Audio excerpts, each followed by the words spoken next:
आप सभी को राधे राधे। आज हम चाणक्य नीति का तीसरा अध्याय देखेंगे।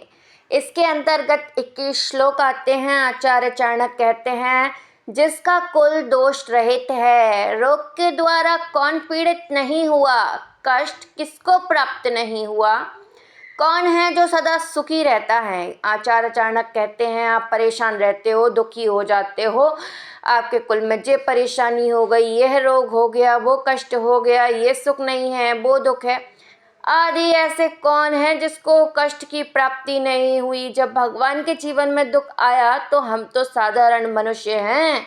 मूर्खता मत करो, दोष मत देखो, अपने अंदर जो खुशी है उसको ढूंढो। अपने कुल में कुछ भी परेशानी आ गई, आपको कोई भी रोग हो गया, आपको कोई भी पीड़ा हो गई तो दुखी हो जाते हो, ये मूर्खता है। क्योंकि दुख और सुख तो आते रहते हैं। वो इंसान मूर्ख होता है जो दुख में दुख मनाता है, सुख में सुख मनाता है। साधु पुरुष कभी शोक नहीं करते हैं। मनुष्य का आचार उसके कुल को दर्शाता है। मनुष्य जैसा व्यवहार करता है, जैसे उसके अंदर संस्कार होते हैं, उससे उसके कुल की दुर्दशा पता पड़ती है कि बेकार कुल से है कि अच्छे कुल से है। मनुष्य के आचरण बताते हैं कि उसका कुल कैसा है। देखिए, अच्छे श्रेष्ठ कुल में उत्पन्न होने से आप श्रेष्ठ नहीं हो जाते, आपके द्वारा आपके कुल का सम्मान बढ़ता है। जैसे मान लीजिए आप हो, आप अगर अच्छे से बिहेव करोगे, अच्छे संस्कार दिखाओगे, लोगों से प्रेम पूर्वक बात करोगे तो इससे आपके कुल की श्रेष्ठता होगी, आपके कुल का महत्व बढ़ेगा। अगर लेकिन आपने बुरे आचरण दिखाया, आपने दुष्टता पूर्वक कार्य किए तो ये आपके कुल की दुर्गति कर देगा, कुल को बर्बाद कर देगा। उदाहरण के तौर पर समझाते हैं, जो रावण है वो भी अच्छे कुल में उत्पन्न हुआ, उसके दादा परदादा सबका बहुत नाम था, लेकिन उसने अपने गलत कार्यों की वजह से अपने कुल को बर्बाद कर दिया।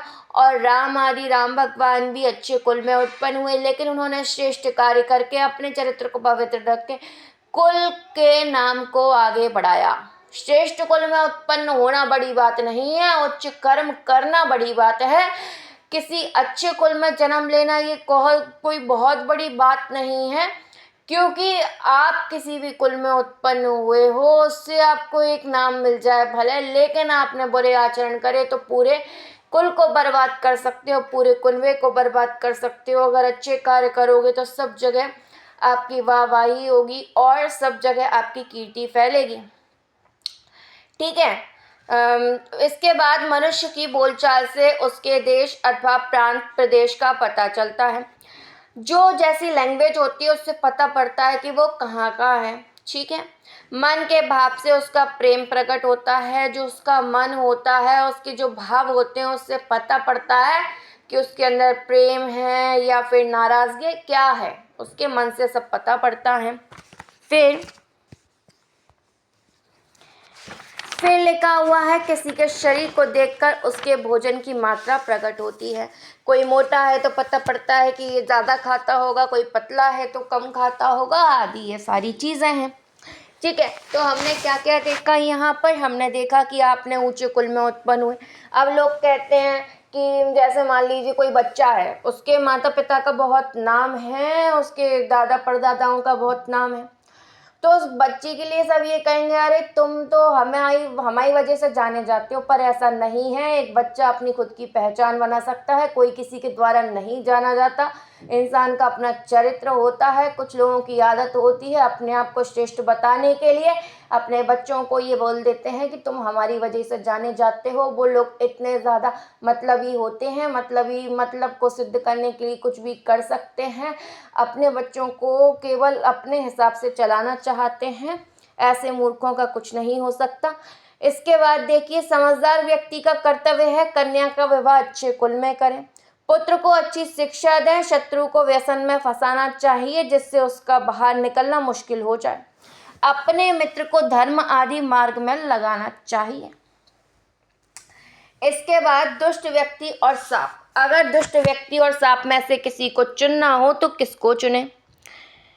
इधर पे हमने देखा, हाँ देखिए, इधर पे देखिए, ये बताया गया 4th पॉइंट में, अगर किसी दुष्ट व्यक्ति को चुनना हो और सांप को चुनना हो तो किसको चुनना चाहिए? तो आचार्य चाणक्य कहते हैं, देखिए जो सांप है वो तो समय आने पर ही काटता है, आत्मरक्षा के लिए ही काटता है, लेकिन जो दुष्ट व्यक्ति होता है वो इतना हानिकारक होता है, हमेशा कष्ट देता रहता है, हर समय हानि पहुंचाता रहता है।